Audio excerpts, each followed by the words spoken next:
나타내는 그런 축이고요. 네. 우측으로 가는 것은 위험을 나타내는 축인데요. 이 한국이라든가 이 중국에만 투자했을 때 물론 수익률은 과거에 히스토리를 보면은 높습니다만 그만큼 위험도 굉장히 많이 증가하는 모습을 볼 수 있고요.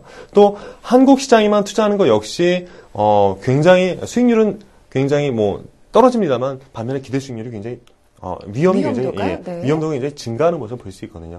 반면에 한국과 중국의 비중을 적절하게 섞는 그러한 분산 투자를 했을 때는 기대 수익률도 올라가고요. 위험은 굉장히 많이 축소되는 그러한 효과를 가져오고 있다는 얘기죠. 따라서 이러한 분산 투자 효과가 시장에서는 굉장히 크게 영향을 미치고 있고요. 따라서 분산 투자나 자산 배분이 꼭 필요하다는 말씀을 드릴 수 있습니다.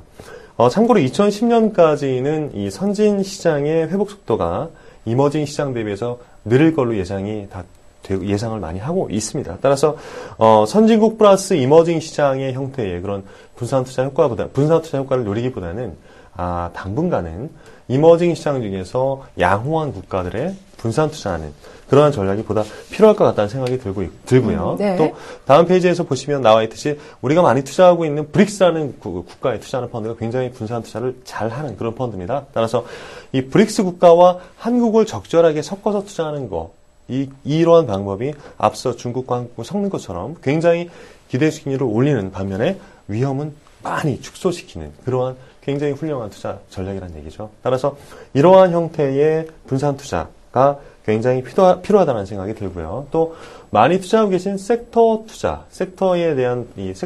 있는 펀드들, 이러한 섹터 투자 펀드들 역시 이 투자가 필요하다는 생각이 드는데요. 섹터에 투자하는 그런 펀드들에 선택하실 때는 이 섹터라는 게 결국 이제 일정한 부분의 산업이기 때문에 이러한 산업 사이클과 비즈니스 사이클을 꼭 유념을 하셔서 선택을 하셔야 된다는 생각이 들고요. 또 하나, 지난 시간에 말씀드렸습니다만, ETF에 대한 그런 관심도 이제는 좀 많이 가지셔야 될 것 같습니다. 따라서 작년에 2월달 이후에 자본시장법이 통과되면서 굉장히 다양한 형태의 ETF가 출시가 되고 있고, ETF라는 게 투자자분들께 매우 유리한 상품입니다. 따라서 이러한 ETF라든가 또는 주식형 펀드뿐만 아니라 글로벌 시장에 투자하는 채권형 펀드, 이런 쪽에도 분산 투자 적절하게 하시는 것이 가장 효과적인 방법이 아닐까라는 생각이 듭니다. 네. 그래프를 보니까 분산 투자 했을 때와 그렇지 못할 때의 어떤 위험도라든가 조금 그런 리스크를 한눈에 보여주는 표가 아닐까라는 생각이 드네요. 네. 과거의 히스토리를 가지고 분석한 이 데이터이기 때문에요. 굉장히 실증적인 데이터라는 생각이 듭니다. 네. 한눈에 들어오는 그런 표인 것 같습니다. 자, 이제 세 번째로 넘어가야 될 텐데요. 오늘 펀드 투자 5개명 알아보고 있는데 세 번째 개명은 어떤 내용인가요? 네, 세 번째 개명은 올해 아마도 투자분들께서 가장 우려하시는 부분 중에 하나가 해외 펀드의 비과세가 폐지된다는 부분이겠죠. 네. 여기서 많이 작년에 이슈가 됐었고 이 이슈에 따라서 투자분들께서 해외 펀드 비중을 좀 많이 작년 연말에 축소하는 그런 모습도 보였는데요. 이 세 번째 개명은 해외에 투자하는 펀드는 지속적으로 투자를 하셔야 된다는 그런 부분입니다. 그러니까 아시겠지만 우리나라 시장이 전 세계 시장에서 차지하고 있는 비중은 약 시가총액 기준으로 1.6% 정도밖에 안 됩니다. 2%에 참 못 미치는군요. 2%에서 왔다 갔다 하는 그런 수준이기 때문에 굉장히 적은 비중밖에 안 되죠. 따라서 이러한 투자분들께서 우리나라 시장에만 투자해서 수익을 추구하겠다라고 고집하시는 투자자가 계시다면 굉장히 좀 다소 바꾸셔야 된다는 생각이 들고요. 나머지 네. 98%의 기회를 상실하는 거기 때문에요. 그래서 해외 투자는 적극적으로 이루어져야 되고 앞서 말씀드렸던 분산 투자 효과 또는 자산 배분 효과를 추구할 때도 해외 투자 펀드에 투자하는 것은 꼭 필요합니다. 따라서 해외 투자에 대해서 지속적으로 관심을 가지셔야 된다는 말씀을 드릴 수 있겠고요. 많이들 우려하시는 해외 펀드의 비과세 폐지 부분은요. 제가 생각하기에는 이렇습니다. 금융소득 종합과세에 해당되는 이 금융자산이 굉장히 많은 분들이시라고 하면은 다소 신경을 쓰셔야 될 부분이긴 합니다만 그렇지 않은 대다수의 투자자분들이라고 하시면 결국은 해외펀드 비과세가 폐지되면 15.4%의 이 자본이득에 대해서 과세가 된다는 얘기인데요. 네. 15.4%가 과세가 된다는 얘기 결국은 이 발생한 투자 수익에서 과세가 된다는 얘기이기 때문에 수익이 많이 발생하면 결국은 세금이 얼마나 나오든 상관이 없는 부분이거든요. 우리나라 속담이 구더기 묻어서 장 못 담그다라는 속담이 있습니다만 네. 어쨌거나 그런 걸 감안하신다고 하면 해외 펀드 투자는 꼭 이루어져야 된다는 생각이 들고요. 앞서 보여드렸던 표와 일치하는 그런 표인데요. 결국은 이렇게 다양한 국가들 굉장히 많습니다. 이런 국가들이 이 수익률과 그리고 이 위험도를 측정해 보면 굉장히 여러 나라가 다양한 형태의 모습을 보이기 때문에 역시 그래서 해외 투자 펀드에는 투자가 이루어진다는 말씀을 드릴 수 있겠고요. 또 하나 최근 1년간 2008년 1월 10월부터 2009년 10월간의 전 세계 시장의 모습을 보시면 매달 굉장히 다양한 그런 수익률을 나타내는 걸 볼 수 있습니다. 뭐 중국을 예를 들면 2009년 3월 달에는 가장 높은 수익을 냈다가 그 다음 달에는 또 수익률 상위권에 없었죠. 그래서 굉장히 여러 가지 그런 수익률의 모습을 보이고 있기 때문에 그래서 해외 투자 펀드는 이렇게 다양한 국가에 분산해서 투자가 이루어져야 된다는 생각이 듭니다. 네.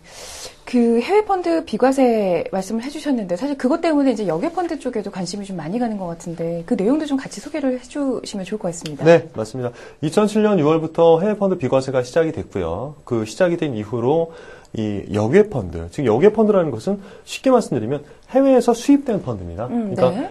미국산 우리가 뭐 미국에서 만들어진 물건들을 수입하지 않습니까? 이런 것처럼 역외 펀드도 외국에서 만들어진 펀드를 우리나라에 수입해 들어와서 역시 판매하는 그런 형태인데 이 역외 펀드는 우리나라 세법의 영향을 전혀 받지 않습니다. 따라서 이 우리나라 국내 투자자들이 역외 펀드에 투자를 하시게 되면 이 우리나라에서 만들어진 해외 투자 펀드는 매년 결산을 하게 되고요. 결산을 해서 세금을 정산을 하고 세금을 물리게 되는 그러한 이 형태의 어떤 유형인데 이 역외 펀드는 매년 결산을 하지 않고요.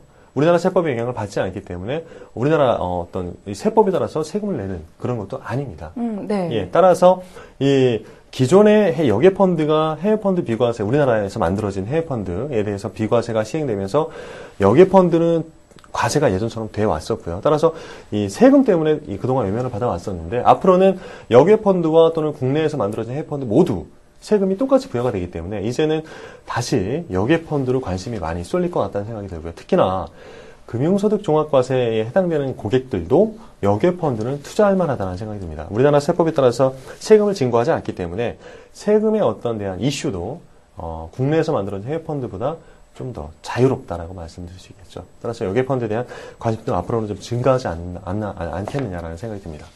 네, 그렇군요. 자, 시간이 많이 지나고 있는데요. 4개명으로 한번 빨리 넘어가 보죠. 네, 제 4개명인데요.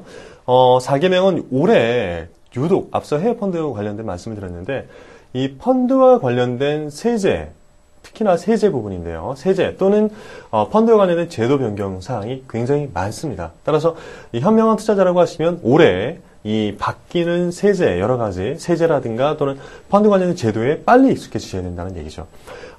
제가 지난 시간에도 여러 번 말씀을 드렸던 부분인데요. 올해 해외 펀드의 비과세가 종료되는 부분이라든가 또는 이 일반적으로 많이 이 개인 투자가들 분들께서 투자를 하고 계신 공모펀드에 대해서 내년부터는 증권거래세가 부과가 된다는 부분들. 또 ETF 증권, ETF에 투자하는 그러한 형태의 펀드들에 역시 또 세금이 부과가 된다는 부분. 이런 부분들에 대해서 꼭 내년부터는 좀 명심을 하시고 투자하실 때 세금도 감안을 하셔야 된다는 얘기죠.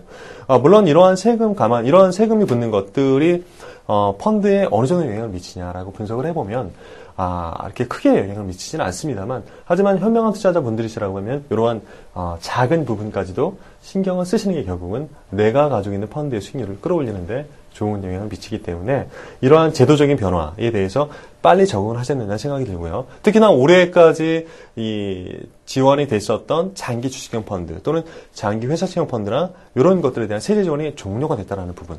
그리고 또 하나 이 개인 고객들한테 가장 재테크 수단으로서 활용이 많이 됐던 장기 주택 마련 펀드의 소득공제 혜택이 폐지된다는 부분, 이런 부분들에 대해서는 꼭 명심을 하시고 앞으로는 투자를 하셔야 된다는 부분이 꼭 제가 말씀드리고 싶은 4개명입니다. 네. 지금 이 화면을 보니까 이렇게 나왔던 요 장면을 이렇게 캡처를 해가지고 오려서 책상에 붙여놓고 싶은 관련 펀드가 나와 있으니까 이 세제 개편된 내용하고 관련 펀드가 이렇게 매칭이 돼 있으니까 네. 이런 걸 하나 홈페이지에 띄워주시면 참 투자분들께서 한번 저희 담당 PD 분에게 한번 네. 건의를 해보도록 하겠습니다. 그리고 하나 제가 네. 한 가지 말씀드리고 싶은 거는 제가 지지난 시간인가 말씀드렸을 거예요. 아마 그 녹색 성장 펀드에 대한 정부의 이 국회에서 통과가 안 돼서 아마